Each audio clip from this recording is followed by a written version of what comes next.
Hey guys, Tom Barclay here. Just got back from Tottenham Hotspur's training ground where I've just done the pre-match press conference ahead of FC Copenhagen with Thomas Frank and Guillermo Vicario in the end. It was supposed to be Mohammed Kudus, but he wasn't training and he ended up missing out on the press conference altogether, albeit Thomas Frank did say that he could and should be available for selection against Copenhagen.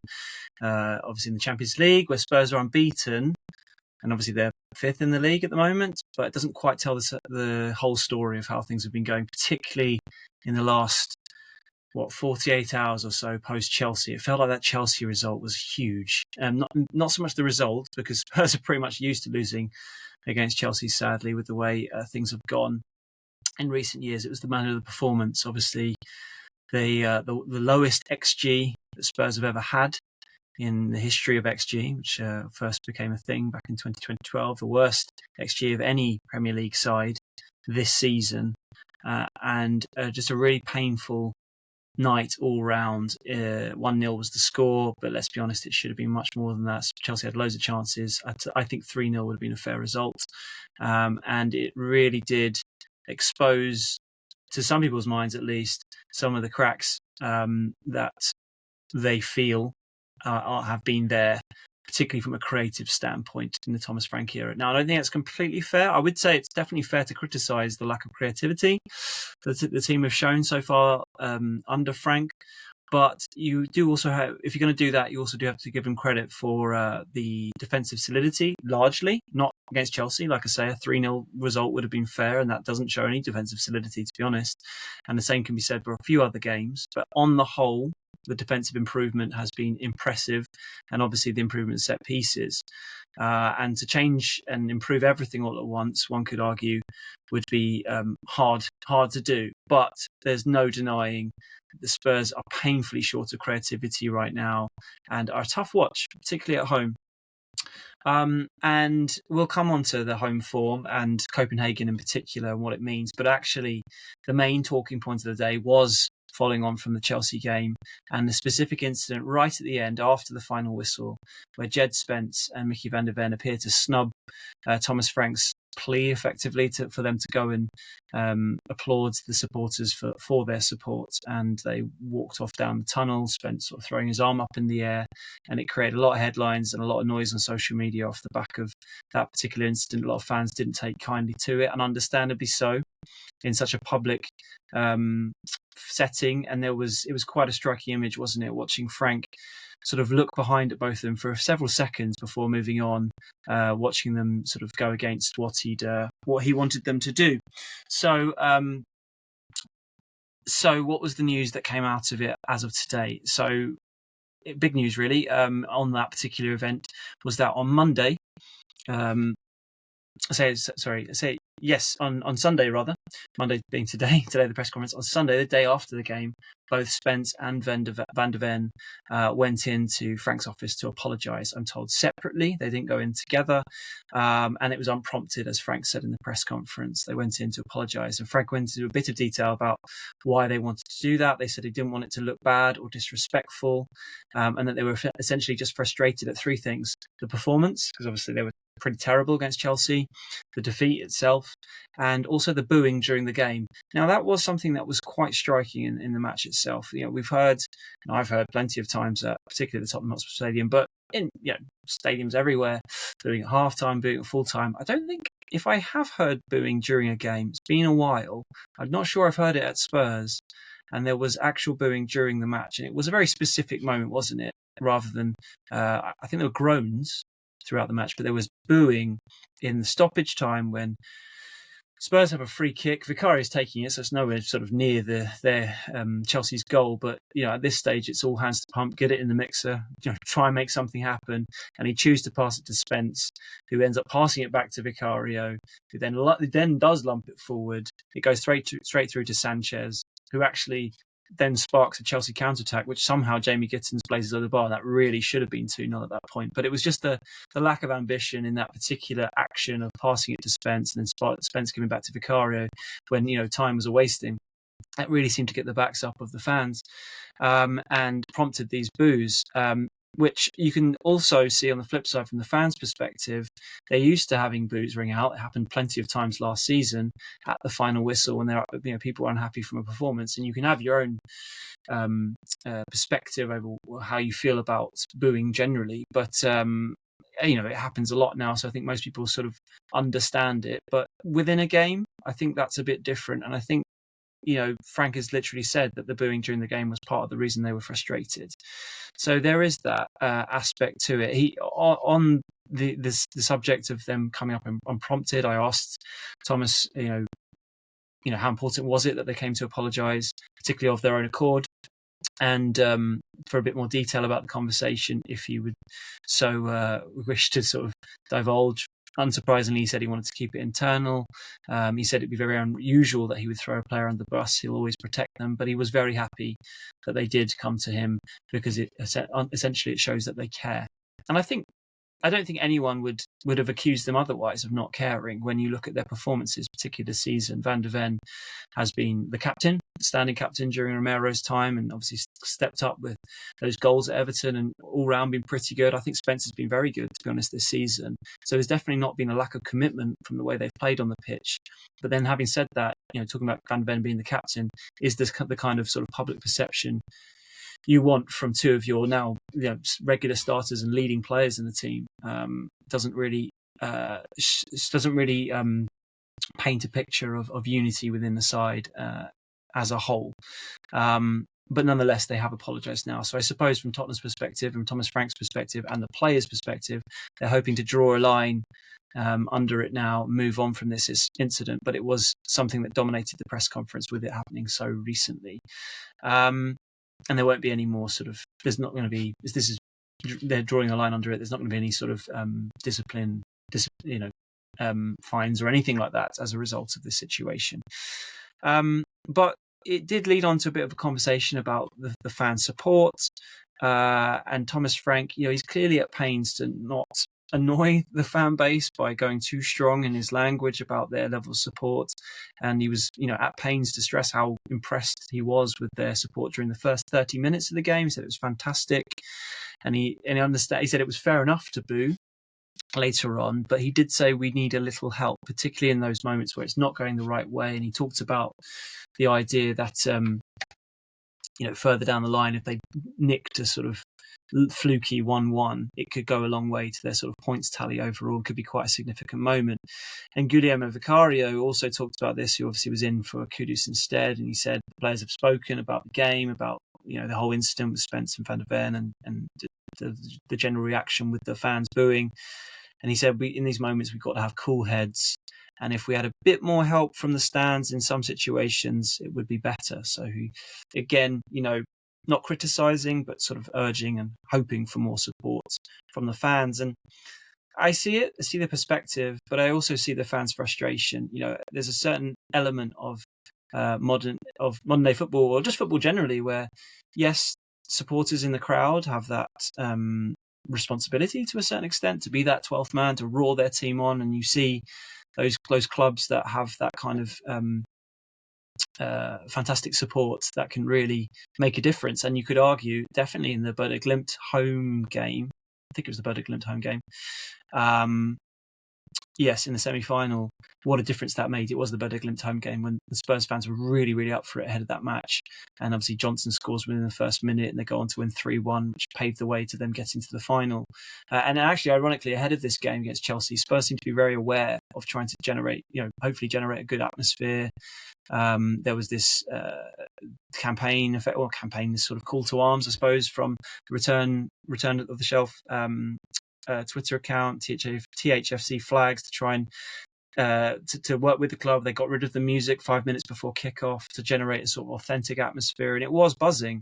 But unfortunately, I think with the Bergvall, ball to the back of his head early on in the game, that kind of sort of sucked the sort of balloon burst at that point, a bubble burst at that point, and then the atmosphere changed, and obviously then Chelsea go on to score, and everything changes from them. But this subject of fans playing their part, I agree, but also it is on the team to try and inspire the supporters as well. There's a two-way street. It's not just one reliant on the other.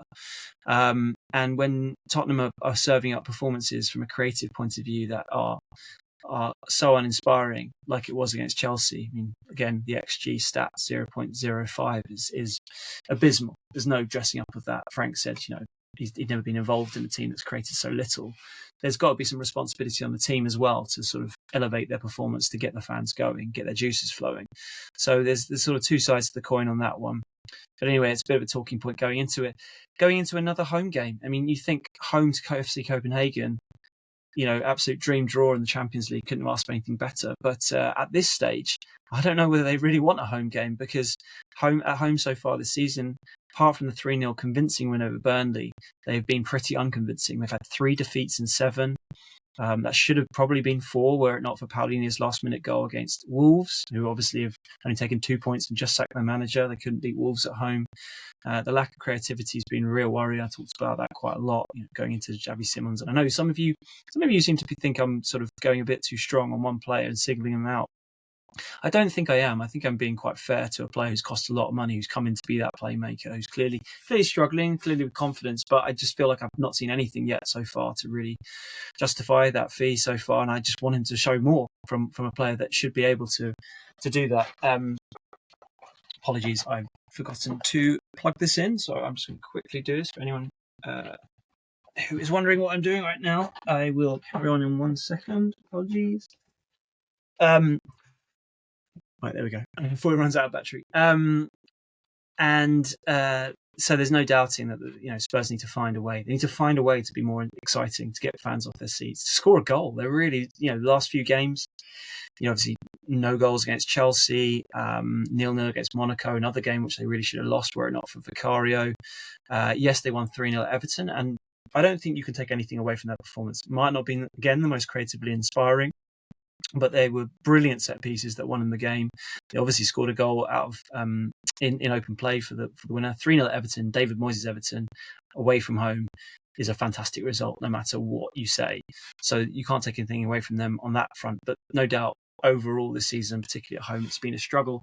But it hasn't just been a struggle for Thomas Frank at home. It's for Spurs. Spurs actually haven't really fared that well at the Tottenham Hotspur Stadium as I was aware of, to be honest. There have been a few stats going around.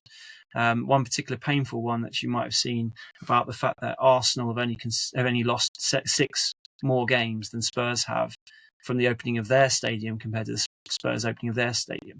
So Spurs obviously opened the Tottenham Hotspur Stadium back in 2019. Arsenal opened the Emirates Stadium back in 2006. So that's pretty damning. Admittedly, a lot of those defeats came last season under Ange, but Frank has continued this difficulty in terms of their home form. What next? What else should we talk about? So, talking about Vicario, and he's talking about supporting with the asking for more support, effectively, from the fans. He had this moment which I totally missed actually at the time, where Bergvall, who obviously came off early doors with his concussion, which he obviously didn't want to go off. He didn't want to be subbed off, but he was after 7 minutes. At the end, he seemed to be in a bit of an incident with a fan who was clearly saying something towards Bergvall. He was getting quite emotional, apparently, according to Vicario. Vicario was basically intervening at the final whistle, sort of protecting Bergvall. He said, "I had to protect him." And he said, he talks about people in environments wherever they are. There are some good people and some bad people. So he seemed to have a bit of a flashpoint with that particular supporter. So it was quite interesting to hear his thoughts on that. On Bergvall, obviously he's out of the game with concussion, and he's out of Man United game as well. So that's a blow. Obviously for Frank, who wanted to start him. He started him against Chelsea. The plan wasn't to play Xavi Simons, at least from the off, but had to change his mind quite quickly on that one. So Bergvall's been one of the best players this season at times. I think West Ham away, the way he's been improving. So that is a real blow really to their team selection and creative struggles at the moment. Mohammed Kudus, as I mentioned, and Djed Spence both missed training, hence why Kudus didn't do the press conference. But Frank said that both could and should be available for the game. No mention of any other players who are out, so presumably Solanke and anyone else who might be close is not going to be available for this game, you would expect. Talking of some other statistics which aren't great from Spurs' perspective, you may have seen this stat that Johnny Blaine from An Echo of Glory, another podcast that I've been on recently talking about the book, said that has found these stats which should suggest that Spurs have had 4 through balls all season long, with the average in the Premier League, with the average being 18.5. Arsenal are leading it on 38, despite having a reputation for goals coming from mainly from set pieces. They're top of the league. But yeah, if that is correct, about 4, and the average being 18.5, I think that gives you a bit of an indication of why Spurs have been struggling from a creative point of view. Through balls, if you're wondering, it's a bit of a FIFA phrase, isn't it? It's basically balls in behind the back line or playing it forward to create an opportunity. Playmakers often playing them, and we haven't seen a lot of them. There's been a lot of sideways passing, particularly between Paulinho and Bentancur, getting it out wide. Frank's been on record talking about how much he loves crosses, so that plays a part in it as well. Also, they don't seem to have a striker at the moment who's properly up to speed in running in behind, so maybe that's part of it too. But it's just another statistic that underlines where they've struggled from a creative standpoint. I think going into this game against Copenhagen, first and foremost, they've got to win. They need a win, particularly to quell this. Well, I don't want to say crisis, but it's not going to be far off when people start to really worry about the home form, given how it started this season, and particularly after that Chelsea game. But to sort of squash all that, it won't be enough just beating a relatively poor Copenhagen side at home. They need to win, and ideally win in style. We talked about this Chelsea. He was talking about Xavi Simons, how he really could do with a good game. And obviously it went completely the other way. He had a really poor match in that game. Obviously had a part in Chelsea's inadvertently sort of set up Chelsea's winner. Well, I think Tottenham as a whole could do with a good win over Copenhagen here, and a one that sort of gets people excited about this Frank style and this new era. But it's not going to be easy. I mean, on paper it should be, because Spurs have obviously got on paper, player for player, they've got better players. I mean, and you look at Copenhagen's recent form. Yes, they won the last 2 games, but they haven't been convincing. I was speaking to one of the Danish journalists over to come to Thomas Frank's press conference. He himself being a Dane, that whole narrative about him coming up against one of his clubs from his homeland has been completely overshadowed by the Chelsea game, really. But I was asking about Copenhagen, what kind of form we find them in. And it's not great. I mean, they won the last 2 games, as I said, but they went winless in the previous 5. The last 2 games have been pretty they should have been pretty comfortable wins for them, and they weren't. If you remember Mo Elyounoussi at Southampton, I actually interviewed him years ago when he used to cover Southampton on and off. He's their best player, effectively. 31, playmaker, probably been playing number 10 or maybe slightly deeper, which tells you a bit really about where they're at, their standards. Yusuf Moukoko, who you might remember as being a bit of a wonder kid coming through at Dortmund. I think he made his debut at 16. He now plays for Copenhagen, which in itself shows you how his career has not quite hit the heights that many thought at the time when he was breaking through as a wonder kid. But from what I'm told, he's struggled this season. Generally been a bit of a flat track bully. When he's played well, it's been against the weaker sides, although he actually was apparently was better against his former side Dortmund. And externally on the manager, who's been there for 3 years, I believe, the pressure is sort of rising, although apparently not internally. And there seems to actually be a bit of similarity between him and Frank with their styles of play. High press is their ideal way of playing, but it's not really clicking at the moment. But having said all that, in the Champions League, it's a bit of a free hit for them recently, and the pressure is not on them going into this match.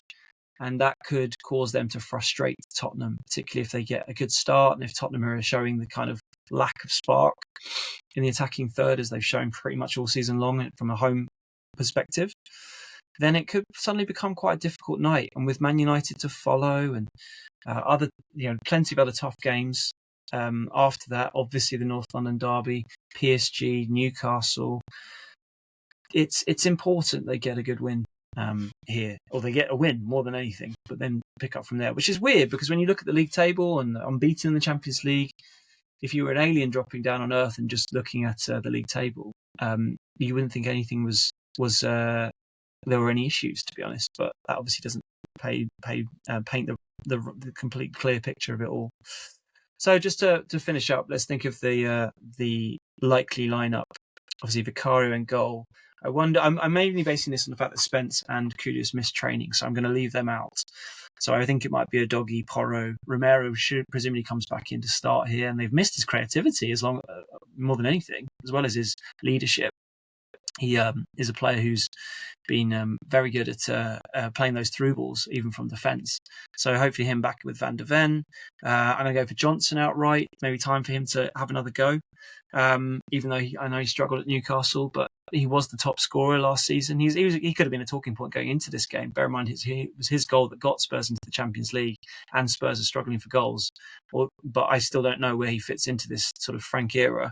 But I wonder if Kudus is injured, maybe he plays there. And even if Kudus is fit, I wonder if Kudus moves to number 10 and Johnson goes right, Odegaard left. I still think Paulinho and Bentancur, and then maybe Moani up top, but it depends how the quick turnaround for a player who hasn't played that many games.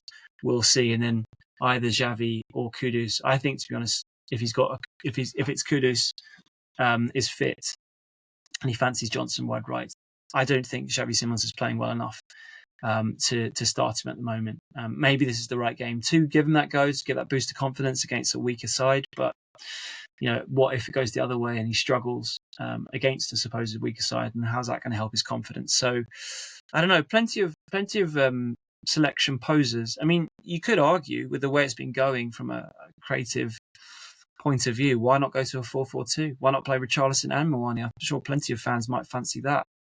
So let me know your thoughts. What do you think? Do you think they should go to that kind of formation? Do you think they should switch it up? Do you think Xavi Simons should start again, get him straight back in there after that Chelsea game? Or do you think it's time for Johnson?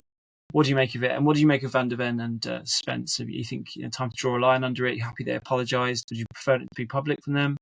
Particularly in the age of, I was half expecting it to come out on Instagram because players post all the time on there, and it's been quite surprising not to see anything on that front. Perhaps this is the better way of dealing with it. What do you think? And is there an issue at home? Do you feel the supporters could be giving a little more leeway, could be showing more support, or is it on the team to inspire the fans just as much as it is the other way around? And with the way the team are playing at home at the moment, do you not actually have as much sympathy for the players and Thomas Frank on that front?